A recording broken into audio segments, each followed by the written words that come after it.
There is one very powerful anti-inflammatory food that is going to surprise you. And I wish I knew about this a long time ago when I had my inflammation. I had a lot of gut inflammation, but you can apply this to any inflammation. This also applies to people with autoimmune diseases and anyone with a condition that is itis, which is inflammation of fill in the blank. Now, there is a huge connection and relationship between inflammation in your joints and inflammation in the gut. Many joint inflammatory processes, including many autoimmune diseases, originate in the gut. And I'm going to go through the foods that you should avoid first, okay? And then I'm going to tell you what you should be eating. But the foods that create the most inflammation would be related to something like gluten, which actually is in grains. Most of the grains create inflammation in your gut. Most people with arthritis don't know it, but their grains that they're eating are creating a lot of inflammation. Then you have the obvious things like alcohol, sugar, junk foods. Another name for junk foods would be ultra processed foods. Did you realize that 83% of all the calories in the grocery store are ultra processed foods? And we wonder why our digestive system is so messed up. Now, we also have corn. Okay, corn is very inflammatory. It's usually in some type of processed refined corn product or high fructose corn syrup. But I think about like 96% of all corn is genetically modified, which means it could have traces of glyphosate, which is considered an antibiotic. It can actually mess with your gut flora and create other issues. And then we have soy, the same boat. Most soy is genetically modified.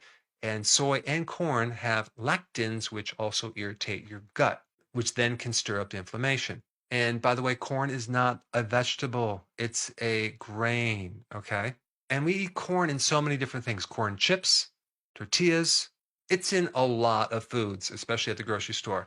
And it's not in a whole form, it's in some type of refined form. There's even a new type of genetically modified corn that we have not really done the safety test yet. And that's going to be very interesting what happens with that one. And then, of course, we have the obvious seed oils too, like canola oil, the soy oil, the corn oil, all the oils that are highly refined, they're omega-6, they're inflammatory. We also have the A1 milk proteins, okay? You always want to get A2.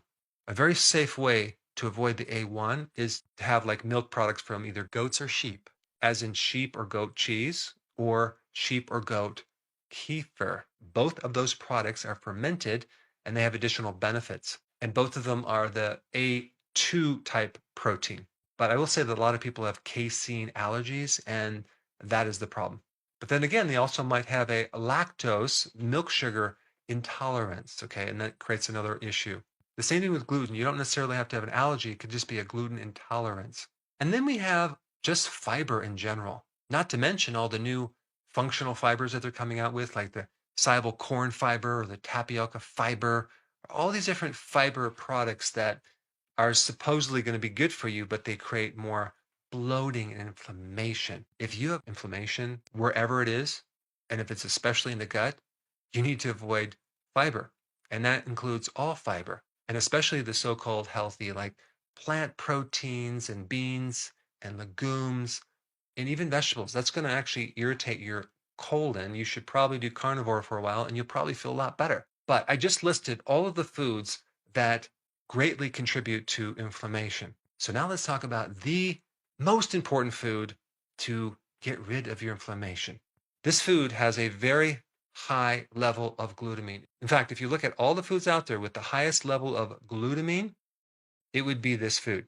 But let me just explain what glutamine is. It's an amino acid for your colon cells, which is a single layer of cells that line the inside of your colon. This forms the barrier to your immune system deeper inside. But your intestinal cells are very hungry for glutamine. In fact, out of all the glutamine, they hog like 30% of it, okay, for themselves. Glutamine is very important in producing ATP energy. Glutamine fuels the intestinal layer of the cells as well as the mucosal layer where all the good bacteria hang out. And glutamine supports tight junctions. You see, I originally talked about this gut being a source of inflammation, but I didn't describe exactly what's occurring. What's occurring is leaky gut, which is intestinal hyperpermeability. You basically have holes in this single layer cell that goes right in, and larger molecules of food that are not broken down can get through there.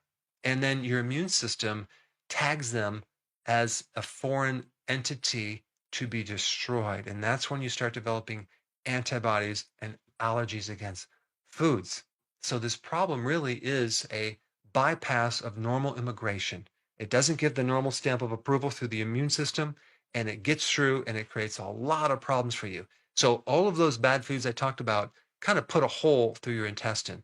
And glutamine is the solution for that. But now the question is, what food has the most glutamine?